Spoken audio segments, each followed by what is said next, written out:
Bienvenidos amigos televidentes a Pensamiento Crítico en este inicio de semana, día lunes, con algunas novedades, las elecciones de Perú y los movimientos políticos en la región.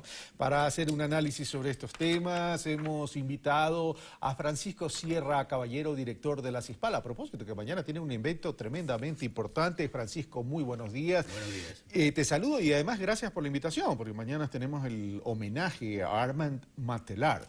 Así que ahí estaremos. Gracias, es un placer, es una ocasión, digamos, de gala para CISPAL porque reconocemos a uno de los pioneros de la comunicación en América Latina y están invitados cordialmente todos. Y a propósito también, mil gracias por habernos cedido el espacio. Mañana a las 2 de la tarde estaremos grabando en la CISPAL un pulso político, un debate entre autoridades económicas y empresarios, representantes empresariales, para tratar sobre los desafíos de la reactivación económica, programa que se graba a las 2 de la tarde de mañana en CISPAL y se transmitirá a las 10:30 en el horario regular de Pulso Político. Bueno, entramos en materia. Perú, elecciones de Perú, qué apretado está, aparentemente con el 89,53% de actas escrutadas. Kuczynski tiene el 50,52% y Keiko Fujimori tiene el 49,48%. ¿Qué análisis te merece estos resultados? Yo, mirando un poco con una perspectiva mucho más amplia, creo que en Perú se abre un camino de esperanza, no por las elecciones que han tenido lugar este fin de semana, sino sobre todo por una alternativa de progreso que era impensable después de años con Fujimori, de un sistema de dicta blanda y una situación de extrema violencia con Sendero Luminoso. La perspectiva que se abre para las próximas elecciones es de un cambio de progreso, que estamos hablando en un país con una altísima, la más alta concentración de la prensa y con una situación de desigualdad y de pobreza que se ha ido deteriorando en los últimos años. Así que la opción de las dos no es viable, no va a cambiar significativamente el país, pero desde luego se evita la vuelta a lo que era un régimen de corrupción y de dictadura con Fujimori, que representaba la candidatura de Keiko, ¿no? Cuando tú me mencionas, Francisco, las próximas elecciones, me estás diciendo entonces que Verónica Mendoza es la que sale ganando, no en la papeleta electoral, que no estuvo en la segunda vuelta, pero sí de cara a las elecciones luego de 4 años. Ha sido muy criticada por pedir el voto, pero ese voto se pedía para evitar una vuelta a la corrupción y a un régimen de dicta blanda que no favorecía el desarrollo de Perú. Y por contra ha logrado una articulación muy difícil en Perú entre diferentes sectores, una esperanza, un referente. Toca madurar ese proyecto político y a ella como candidata, pero tengo la certeza que a medio plazo va a representar una alternativa y una esperanza para Perú. Bueno, en el caso de Perú, la izquierda no tuvo un rol protagónico, me refiero, de llegada a la segunda vuelta, sí en términos de influencia con Verónica Mendoza, pero estamos frente a ¿qué? Frente a un gobierno de derecha que podría ser Pedro Pablo Kuczynski, y digo podría ser porque todavía no tenemos cerrados los datos oficiales, versus un gobierno que, ¿cómo lo categoríamos? Podría ser el de Keiko Fujimori. De Keiko representaría un poco la vuelta a ese régimen entre autoritarismo y liberalismo, y la perspectiva conservadora que previsiblemente cuando se ratifiquen los resultados se imponga, va a seguir por el mismo sendero neoliberal y las alianzas del Pacífico y las estrategias que han marcado los últimos años, con la diferencia de respetar de algún modo las reglas del juego democrático, que era la diferencia con el sistema de corrupción y de intereses creados que representaba Fujimori y su discípula, en este caso, al frente del Estado, ¿no? Pero en el ejercicio del poder, ¿qué gobernabilidad va a haber? Porque de una u otra manera Keiko igual saca una votación muy importante que debe llamar a la reflexión y por otro lado lidera la mayoría en el Congreso. Es decir, Pedro Pablo Kuczynski no va a estar un poco atado de manos. Recordemos que en las elecciones anteriores, Pedro Pablo Kuczynski en la segunda vuelta apoyó ya a Keiko Fujimori. ¿Podría ser esto la crónica de un acuerdo anunciado luego de los resultados oficiales? Estamos dejando fuera la opción de la izquierda,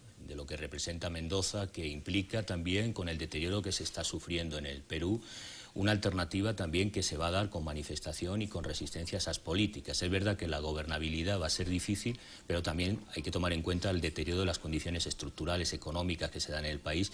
Esto va a implicar que van a tener también que pactar con los movimientos sociales, con lo que representa la izquierda, para lograr esa gobernabilidad. Yo hago previsible que la legislatura se termine y se desarrolle con normalidad, con cierta estabilidad, pero lo preocupante es la situación económica de las capas y sectores populares. Eso es difícilmente sostenible a medio y largo plazo. Por eso la alternativa de Mendoza me parece importante para el país. A corto plazo pueden haber acuerdos parlamentarios con la oposición, hay intereses económicos macro que comparten ambas opciones conservadoras, pero tendrán también que establecer un poco los intereses y las condiciones de vida de la mayoría de la población en Perú. Y básicamente te preguntaba esto por el perfil de Pedro Pablo Kuczynski. Recordemos que él ha sido un funcionario del Banco Mundial, él llegaba a acuerdos con Fondo Monetario Internacional cuando fue ministro de Toledo, etcétera, etcétera. Pero bueno, tú dices, se abre una esperanza en Perú para los gobiernos de izquierdas y progresistas, pero ¿qué pasa en el resto de la región? Tenemos un Brasil que ha llamado la atención en estos tiempos, que ha sido un Brasil estable. Hoy tenemos complicaciones, tenemos un Lula que quiere aspirar a las próximas elecciones, pero una Dilma prácticamente ya caída. Tenemos en Argentina un Macri que gana a la sucesión de los Kirchner, y así tenemos una percepción de que se está terminando el ciclo de los gobiernos progresistas. Uno haría un diagnóstico pesimista respecto a la situación de la región. Preocupa especialmente el caso de Brasil por lo que representa como gigante económico, geoestratégicamente en la región.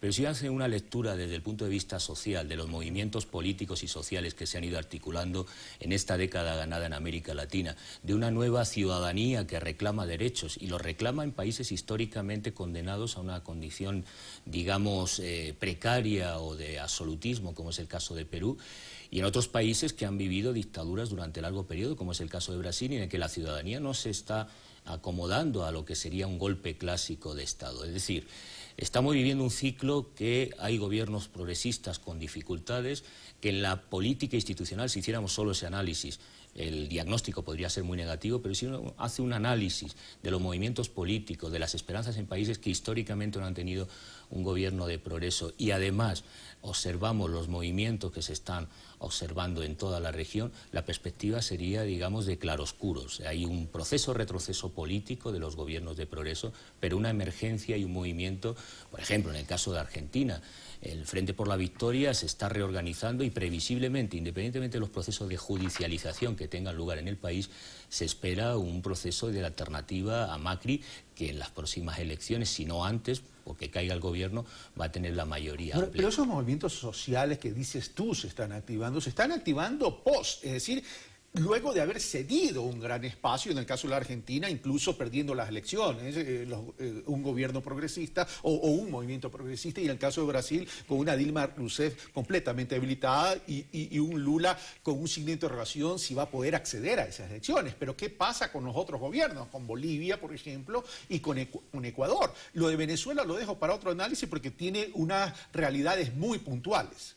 Yo creo que hay que hacer una autocrítica en este sentido. El ejemplo de Brasil, el PT ha estado burocratizado con una dirigencia que en el aparato del Estado ha desarrollado una buena política de planificación, pero no ha logrado revertir procesos significativos estructurales en el país. Y esta es la lección que hay que sacar con la derrota de la consulta que hizo en Bolivia, en el propio Ecuador, de establecer un proceso más dinámico, más radicalizado desde el punto de vista de la participación ciudadana, de las conquistas y avances, justamente para evitar esos retrocesos. Las lecciones que hay que sacar de casos como Argentina o Brasil es la necesidad de activar ese proceso dinámico, transformador, también de encanto y de ilusión que tiene la ciudadanía con un proyecto de revolución democrática que es necesario profundizar para lograr consolidar conquistas. Gracias, Francisco Sierra. Se nos terminó el tiempo. Un pulso político inextenso.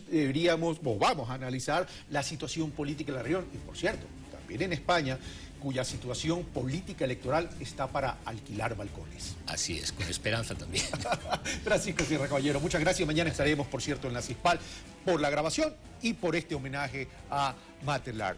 Bueno, nosotros hacemos una pequeñísima pausa, una brevísima pausa, y regresamos con Javier Córdoba, ministro de Minas, para hablar sobre cómo va ese sector.